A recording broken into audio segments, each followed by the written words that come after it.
கள்ளக்குறிச்சி மாவட்டம் திருக்கோவிலூர் வட்டார வளர்ச்சி அலுவலகத்தில் சமூக நலன் மற்றும் மகளிர் உரிமைத்துறை சார்பில் குழந்தை வளர்ச்சித்துறை திட்ட அலுவலர் கல்பனா தலைமையில் சமுதாய வளைகாப்பு நிகழ்ச்சி நடைபெற்றது. இதில் திருக்கோவிலூர் ஒன்றியத்திற்குட்பட்ட 70 கர்ப்பிணிகளுக்கு சமுதாய வளைகாப்பு விழா நடத்தி சீர்வரிசை பொருட்கள் வழங்கப்பட்டன.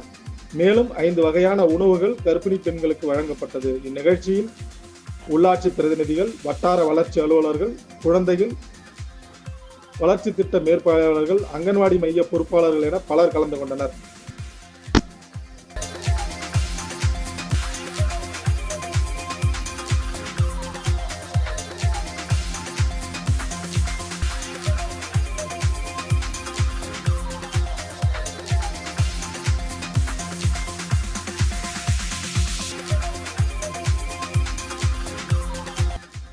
இதேபோல் விழுப்புரம் மாவட்டம் சமூக நலன் மற்றும் மகளிர் உரிமைத்துறை ஒருங்கிணைந்த குழந்தை வளர்ச்சி பணிகள் துறை சார்பில் மரக்காணத்தில் 100 கர்ப்பிணி பெண்களுக்கு சமுதாய வளைகாப்பு நிகழ்ச்சி நடைபெற்றது. இந்நிகழ்ச்சியில் மரக்காணம் ஒன்றிய தலைவர் தயாளன் கலந்து கொண்டு கர்ப்பிணி பெண்களுக்கு சீர்வரிசை பொருட்களை வழங்கினார்.